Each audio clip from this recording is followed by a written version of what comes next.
Good morning, Mayor Bloomberg. Very happy to have you here. Thank you for having me. At the Brown Chapel AME Church over this weekend, you were there to speak about the Bloody Sunday that took place in 1965 at the commemoration, 55 years. But during that presentation, a group of churchgoers there actually stood up and turned their backs towards you. I think it was 6 out of probably 2,000 people in the room. Okay. Well, what would you say to people? Because there have been so many things that have been said over the last few months. What would you say to them to get them back on your side, to convince them? Well, you're not going to have everybody on your side, no matter who you are or what you say or what your positions are. And one of the nice things about America is that you can speak your mind and protest. And they didn't yell and scream and try to break up my speech. They just stood with their backs turned. This is not the first time that I have been at a place where they did that, although I will say the other times were at college campuses, college graduations, and they were protesting the president of the school rather than me. So this time they were protesting me. That's okay. Generally, I would say I didn't bother because it was in a church. If it had been any place else, I would have said, "Thank you for making me feel at home." And that always gets a big laugh. Fantastic. Now, at the height of the New York City Police Department's stop and frisk activity, which we've talked about before, as many as 685,000 people were stopped, reportedly. So you since apologized for what happened, but would you appoint an attorney general who would hold police departments accountable for things like police brutality and police misconduct? I think we should, regardless of stop and frisk, we should have a Justice Department that provides some oversight when at the local level people don't act consistent with American values. And, the Justice Department that we have today is weak. But having said that, you want to give everybody a fair hearing. And if you believe, let's say, a local trial or the way a local police department or government runs, that justice is not being served, let's assume the classic example is when a cop shoots somebody. Invariably, everybody says that the cop didn't act in the right way. And we have to do two things. One, you got to make sure that the police do what is consistent with our values and legal as well. And number two, you've got to make sure that if the cop didn't do anything wrong, that they that the Justice Department does a complete investigation and say it's not, because we want our cops to be out there and willing to protect us. That's what keeps us from suffering. Sounds like you're saying that the Justice Department is sort of a top-down shakeup. I'm not close enough to know, but from what I read in the paper, it certainly does. All right. Now, a 2019 Gallup poll showed that 29% of Americans supported monetary reparations for the descendants of those who were enslaved.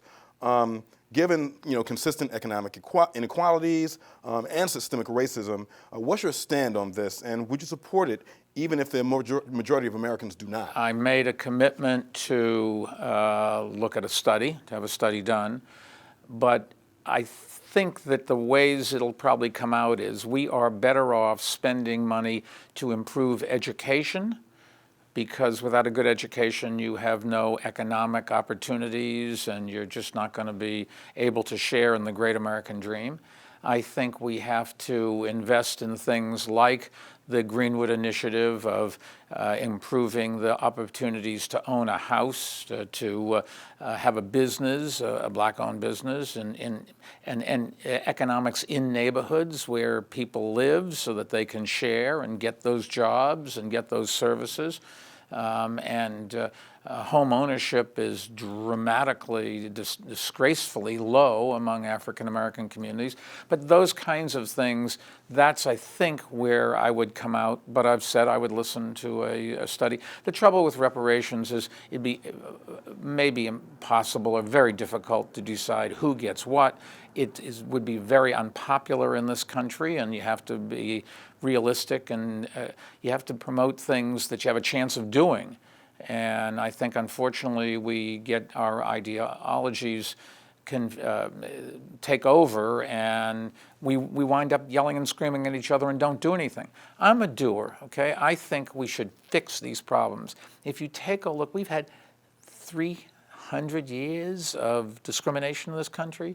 We've had a period from Reconstruction through today where we have promised that we would make everybody equal, give everybody the vote, let them vote when they want to vote, have economic opportunity, all of those kinds of things. And yet I look and I still see the average black family in America has 1/10 the net worth of the average white family.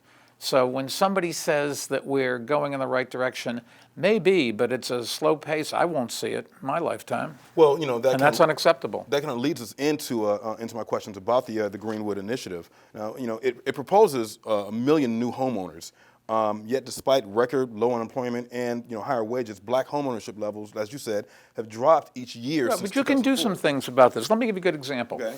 If you don't have a branch bank in your neighborhood, there's a very high probability you will not have a checking account. If you don't have a checking account, you can't get a mortgage. If you can't get a mortgage, you can't buy a house. So the fact that home ownership is drastically and disgracefully low, surprise, surprise. That's one of the things you can do. There are a whole bunch of things. There are federal programs we pass laws. Congress is great at this. They pass laws, they do a press conference, and then nobody enforces the law, and they probably even don't fund it, okay? If I were the victim of all of this, I would be awful annoyed is nice ways to phrase it. And I would turn to my congressmen and my senators and say, no mas, you just can't keep doing this. You're promising us again and again and again a better future, and you never deliver. So then what concrete steps would you take, would your administration take to address this? You have to make financing better available. That's not just having banks have local branches. I think redlining has stopped mostly in this country, but the fact if you don't have a branch in your neighborhood, they're not going to understand the neighborhood, and it isn't their redlining. They just don't know what you're talking about when you say, I want to live on the street. They don't know. If they don't know where the street is, they're not going to finance you. It isn't that they're looking and saying, I won't finance somebody who is of a certain ethnicity or orientation or religion. You have to have local services provided if you want them to understand. So then is an answer more black banks in the communities, and would your administration support that? More what? More black-owned banks in the community. Black-owned banks, yes, but also branches of the bigger banks. Chances are, look, when I was mayor of New York, we supported a lot of black-owned banks. The one that I'd supported the most was Carver, because I knew the people that had started the bank. But there's lots of things lots of small banks, you can get them going, but the branches of the big banks are so important because that's where all the money is, the resources and the expertise. And we've got to pressure those banks to open in neighborhoods. And I can tell you how to do that. You have local elected officials pressure, you have them at the state level, and you have the federal government. We do regulate the banks, and we do audit them. So you can certainly pressure them to do some of these things. Okay, now the Greenwood Initiative also proposes increasing black business ownership by creating 100,000 new black-owned businesses in, say, the next decade. But by the end of your tenure as mayor of New York, black poverty was as much as 21%. So how would your administration increase black entrepreneurship? I don't know how many of your viewers know what Greenwood is. Let me just quickly describe it. I was in Tulsa, Oklahoma, maybe 4 months ago. And somebody told me about Greenwood, which I had never heard about, okay? And I read every history book, particularly American history, and never once do I remember it being mentioned. What it was is a small town, very wealthy, virtually all African American, outside of Tulsa, and it was called Black Wall Street, although it had nothing to do with Wall Street, so I don't know where the title came from, but it's just nothing, but I don't think it had anything to do with it, but regardless. It was there, and in the middle of the night in 1921, a white mob came through at night, burnt the town to the ground, and killed 200 people. So when I had heard about this, the next time I was in Tulsa, I went to see it. And there's a church that survived, or at least I think maybe it was rebuilt on the same site or something like that. And I got to see what happened, and you could see the pictures and the foundations of where buildings had been. And I decided this was where I wanted to give enunciate my policy on how you make improve conditions for different groups, blacks, Native Americans, different things for each group because where they are and the size of the problem is different. And I use that as a venue. And so I gave a speech in Greenwood, and it required, it set out an objective of 1 million new homes. I think it was double the number of black businesses and triple the number of homeowners, or triple wealth, I'm sorry, triple the amount of wealth. And keep in mind, tripling sounds like a lot, but if you go from down 90% and you triple it, you're only at 40%. Or 30%, so there's a long way still to go even then. But what I tried to lay out is a concrete plan where we have specific things that I think are doable.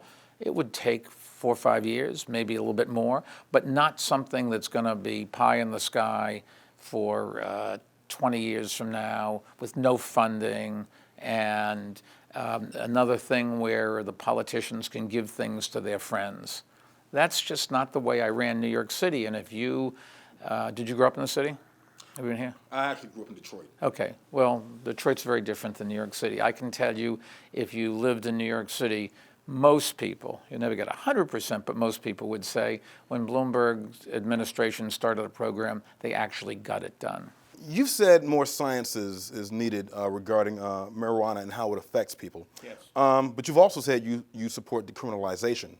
Look, you shouldn't give people even a desk ticket or run them through the system or throw them in jail because of a small amount of marijuana. If they're a dealer, then I feel very differently about it. But it depends on the state. A lot of states, some states, have already legalized it. You're not going to, the cat's out of the barn, or the horse is out of the barn, the cat's out of whatever. You're not going to put that back. Decriminalize it right away is the first thing to do. But I also think that states should go very carefully because some doctors and scientists say they want to do a lot more testing before they would say it does not harm.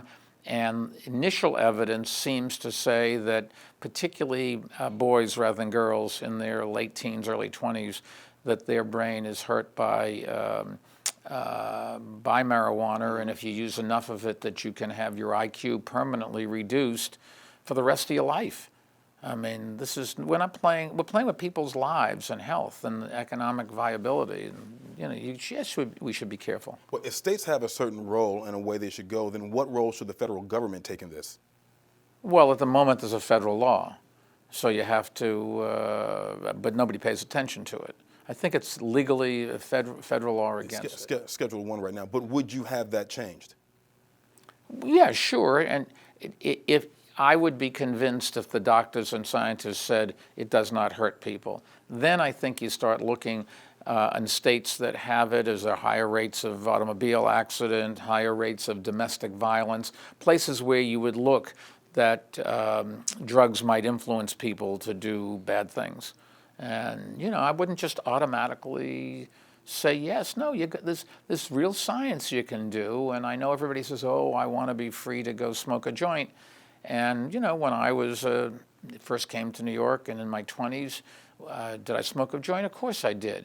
But it was nowhere near as strong as it is today.